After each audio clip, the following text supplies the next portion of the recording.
विद्यार्थी मित्रांनो, ठोकळ्यांवरती प्रश्न नक्कीच आपल्या पेपरमध्ये विचारले जातात आणि आज आपण विविध प्रकारचे जे ठोकळे आहेत ते पाहणार आहोत. त्याची थोडी लेवल 2 आहे. याच्या आधीचा क्लास जो होता त्याच्यात लेवल 1 आपण ठोकळ्यांची घेतली होती.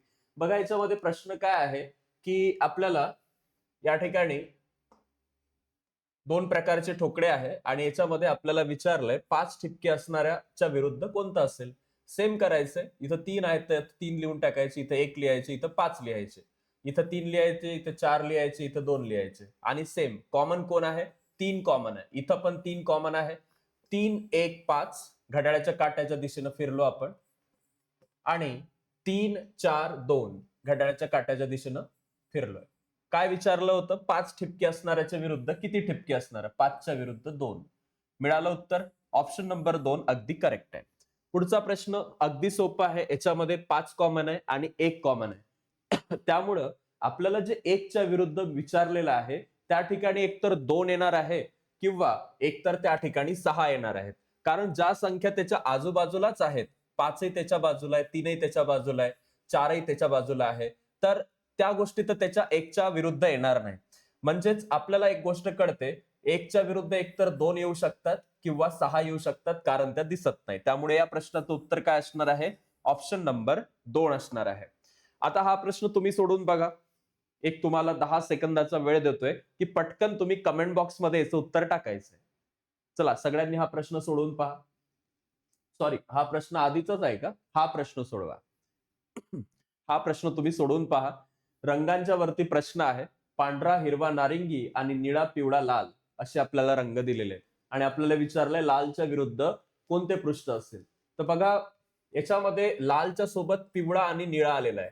ते त्याच्या सोबतच आहे. त्यामुळे पिवळा आणि निळा तर लालच्या विरुद्ध कधीच येणार नाही. लालच्या विरुद्ध कोण कोण येऊ शकतं? एक तर पांढरा येऊ शकतो, एक तर हिरवा येऊ शकतो किंवा नारिंगी येऊ शकतो.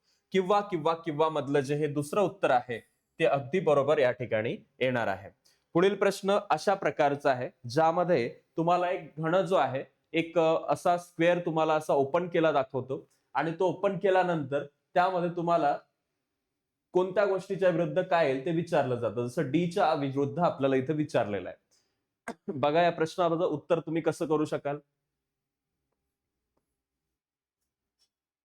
याच्यामध्ये आपल्याला एक सिंपल गोष्ट करायची असते, की जे संख्या आहेत, जसं या ठिकाणी आपण जर पाहिलं तर ए च्या विरुद्ध कोणती गोष्ट येणार जी ए ला कनेक्ट नाहीये. ए ला आपण जर पाहिलं, एखादी अशी संख्या घेऊया जिला बऱ्याच गोष्टी कनेक्ट आहेत. जसं ई नावाची संख्या आहे. ई ला ए पण लागलेला आहे, सी पण लागलेला आहे, डी पण लागलेला आहे आणि एफ पण लागलेला आहे. म्हणजे आपल्याला डायरेक्ट मिळतं की ई च्या विरुद्ध काय असणार आहे? बी असणार आहे. कारण त्यांचा काही संबंध नाही ई आणि बी चा. त्यानंतर ए च्या विरुद्ध डायरेक्टली मिळतं सी असणार आहे. ए च्या विरुद्ध काय असणार आहे? सी असणार आहे. आणि हा जो डी आहे याच्या विरुद्ध एफ असणार आहे. डी च्या विरुद्ध काय असणार बाळा? एफ असणार.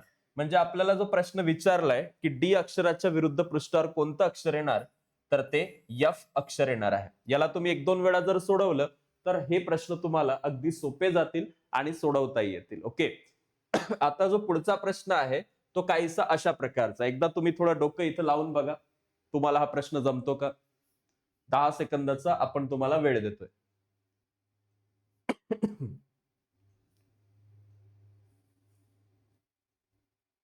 चालेल.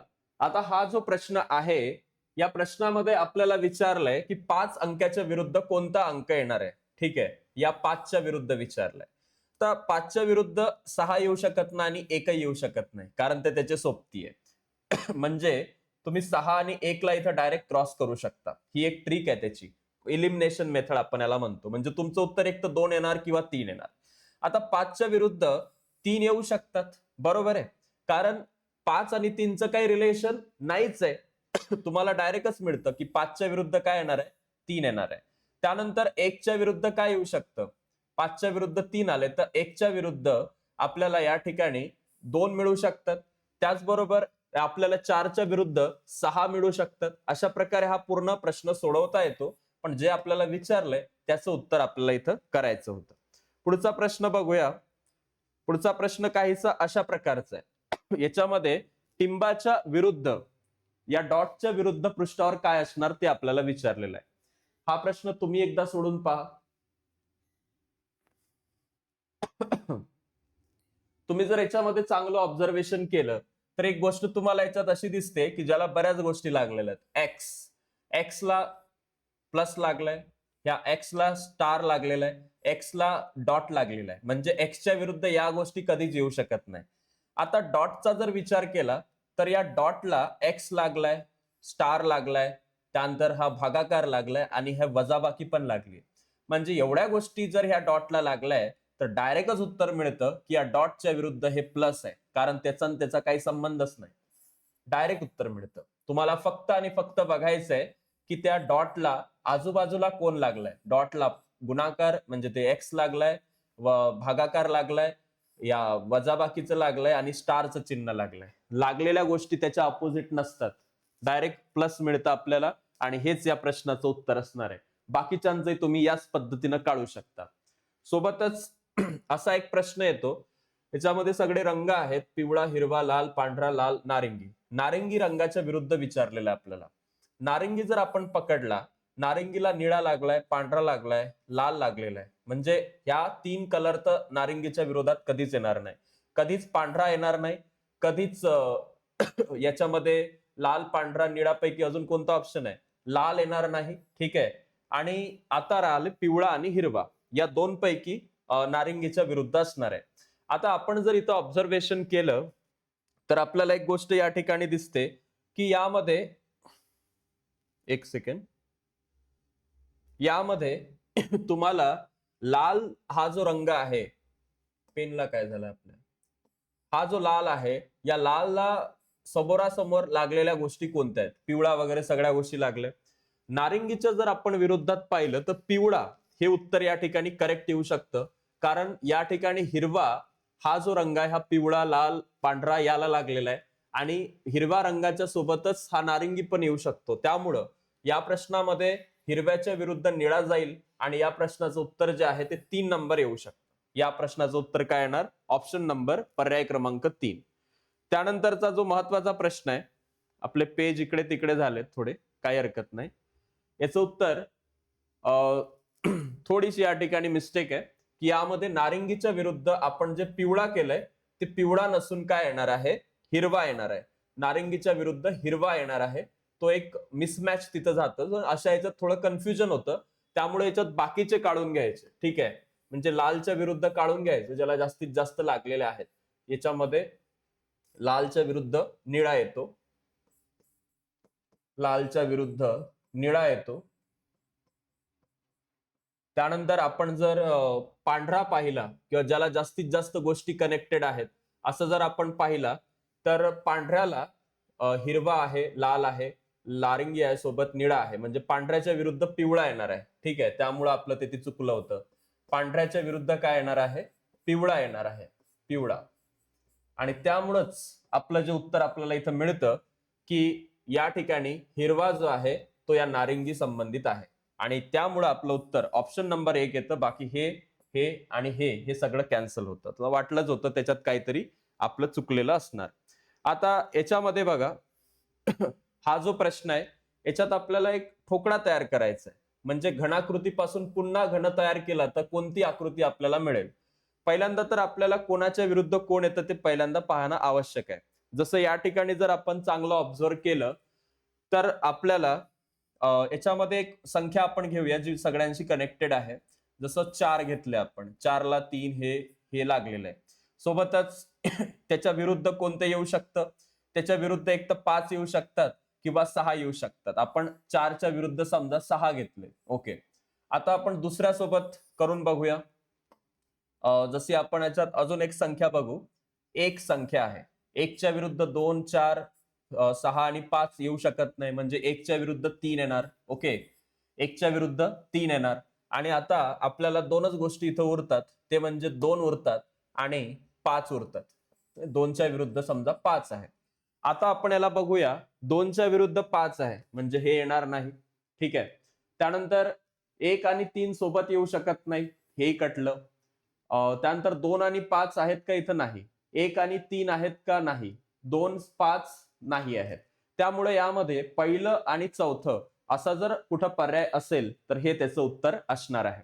तर या पद्धतीने तुम्ही हाही प्रश्न जो आहे तो सोडवू शकता. फक्त जास्तीत जास्त कोण कोणाला अटॅच आहे या गोष्टी सोडवणं तुम्हाला महत्वाचं इथं ठरणार आहे. यामध्ये आता अशा रिकाम्या याचे प्रश्न येतात ज्यामध्ये बऱ्याच गोष्टी तुम्हाला रिकाम्या दिसतील. जसं की तुम्ही इथं बघू शकता, हा कोरा आहे, याला कोरा 1 म्हणायचं. मग हा कोरा दुसरा आहे, त्याला कोरा 2 म्हणायचं.